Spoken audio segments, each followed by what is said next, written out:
Narito ang Balitang Pinoy TV. Magandang araw sa atin lahat mga kababayan. Saan man panig kayo ng daigdig naron, dito na naman tayo sa another episode ng ating vlogs. Pag-uusapan natin ngayon, ito po, no? Ito pong statement ni Sara Duterte. At sagutin din natin yung bumaharin po ng atake, no? Grabe po itong atake talaga kay Sara Duterte. At sa mga Duterte, hindi po naglulubay, no? Sa isang banda, positibo po dahil hindi po kinakailangan mag-hire ng mga press people, magbayad ng tatalakay kay Sara Duterte. Pero sa isang banda, hindi po tumitigil.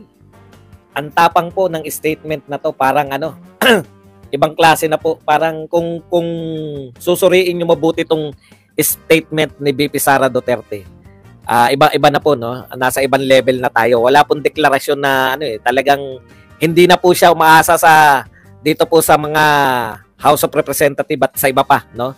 Ang inaasahan niya na po yung kapangyarihan ng taong bayan. Pag-usapan din po natin ito pong tchatcha, no? Na dineklara na ni Speaker. Si Speaker po mismo yung nagdeklara, no? Na isusulong nila. At sabi naman po ng isa pang congressman, kung di ako nagkakamali, yung pumalit kay kay Gloria Macapagal. Sinabi niya po na igugo o iisip sila na makapag-tchatcha kahit hindi po kasama ito pong Senate. Nakakatakot po to. Mukhang at all cost, talagang tambing-tambi na po ang datingan. Magandang araw sa atin lahat. Hanggang dito na lang. Ay, hindi pa pala. Yan po mga pag-usapan natin. Pero bago yan, kung bago ka pa lang dito sa ating channel, mag-subscribe ka na. Dahil ito lang ang tanging channel na may kinikilingan, may pinapanigan, una sa balita, huli sa impormasyon, kaya ano pang hinihintay nyo? Pindot na, okay. Bakit po nila hinahanapan si VP Sara Duterte? Wala kasing maipanira eh. Hindi po kumakagat yung mga tao sa VP Sara resign. Mag-resign daw sa DepEd. Yan po ang nila hanggang ngayon, hanggang kanina. Naawa na po ako rin sa Justin Manila. Nananawagan na resign Sara Duterte. Paano yung pagre-resignin si Sara Duterte? Ang DepEd po, ang most trusted. Pagre-resign ninyo yung most trusted, yung least trusted, yun ang pag-resign ninyo. Yung most trusted na departamento, bakit nyo pinagre-resign?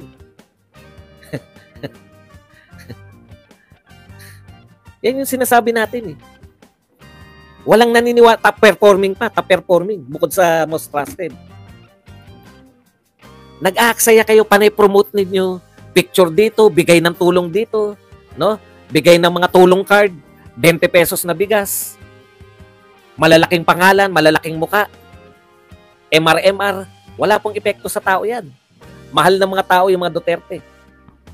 Kaya, sa dami na nagagawa ng Vice President at saka ng DepEd Secretary, parehong si Sara Duterte yun, tsaka ng NTF-ELCAC, talagang kahit hindi po magbayad si Sara Duterte ng PR, kahit wala po siyang binabayaran ng mga vlogger, araw-araw po siyang nasa news.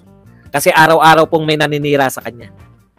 Mahihina pong uri na nilalang tong mga kalaban natin. Alam niyo po kung bakit? Hindi sila natuto sa karanasan nila. Akala nila, siraan si Sara Duterte, mananalo yung mga kandidato nila. Parang parang ibang klase.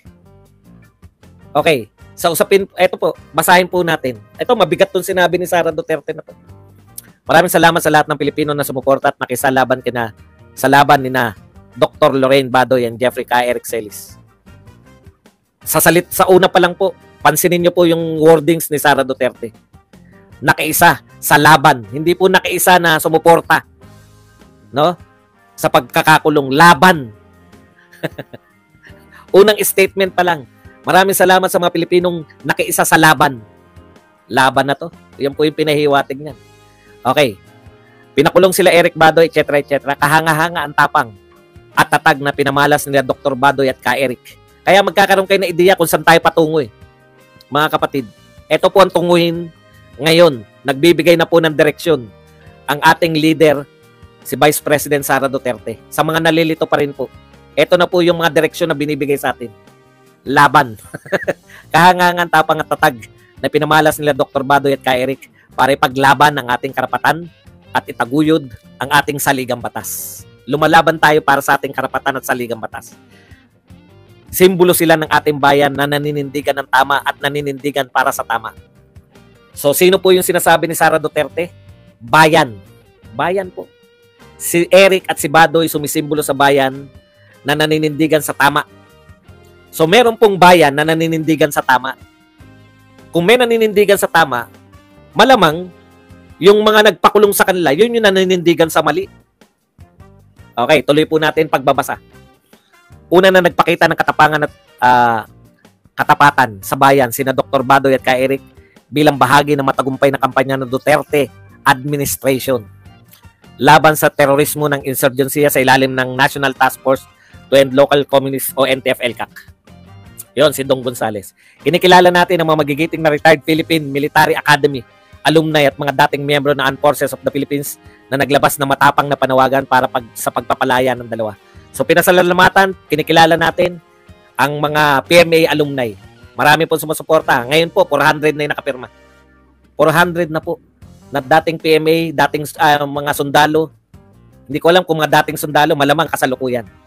Kinikilala natin na magigiting na retired Philippine PMA. Yan. Ang panawagan ng PMA alumni at mga kawal ng AFP ay paalala rin sa kahalagahan ng kaayusan, integridad at maayos na pamahalaan.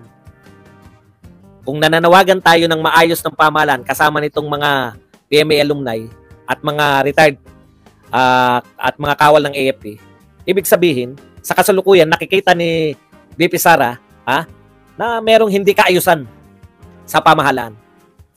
Maraming salamat din sa pagkakaisa ng mga kasapi ng media, social media, practitioner, professional IP leaders at iba pang sektor na naging instrumento para mapalaya sina Dr. Badoy at Dr. Eric.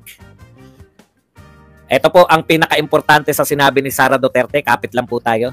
May kapangyarihan ang bayang nagkakaisa para sa pagsulong ng ating karapatan, para sa katarungan, katotohanan at sa pagtatatag ng mapayapa at matibay na bayan.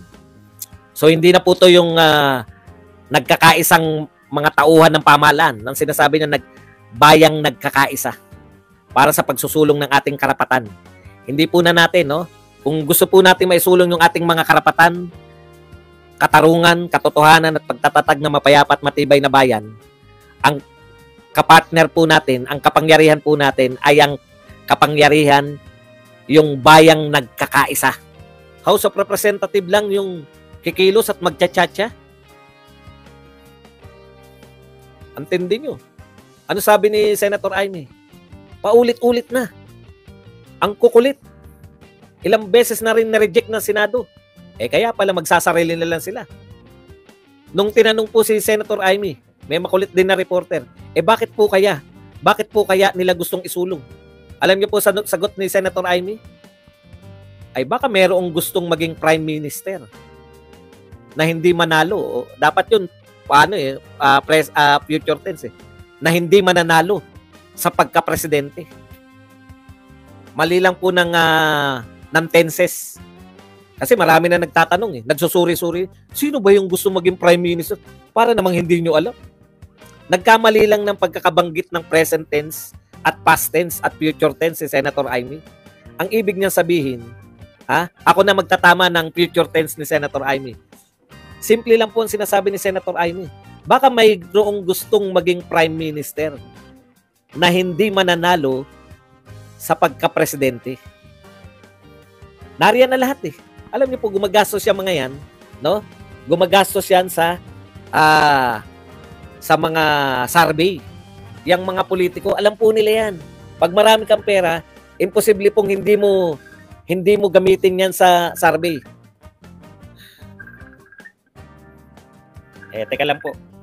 At asawa ko to Hindi ko pwedeng hindi sagutin to. No? Alam mo namang ikaw ang pampakalma ko, kaya...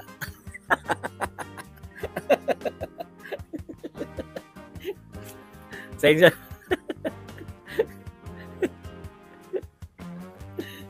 Pasensya na po. Uy, si 818 Pasensya na, kabandong busy po kami sa trabaho kaya ngayon lang uli nagpakape. Maraming salamat sa iyo, 818. Kala ko tuluyan nyo na akong iniwan. Sabay-sabay kayo nawala Yung mga malalakas magpakape nag-aambag-ambaga na lang nga kami ng pa 50 pesos. Na high blood kasi ako sa boxing. Okay, tuloy po natin. Nasaan na tayo? Tumatawag misis, hindi pwedeng hindi sagutin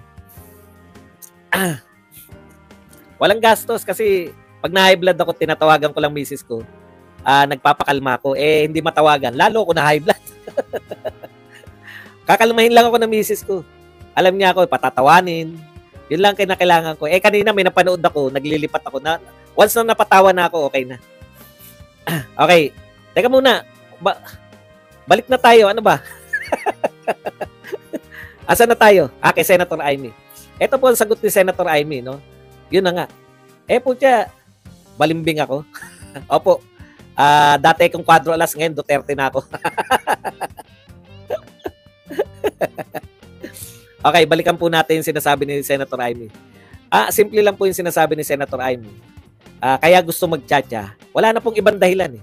'Di ba? Pwede naman po kasi nila kung talagang totoo yung sinasabi nila. Yan din yung sinabi ni Senator Joel Villanueva.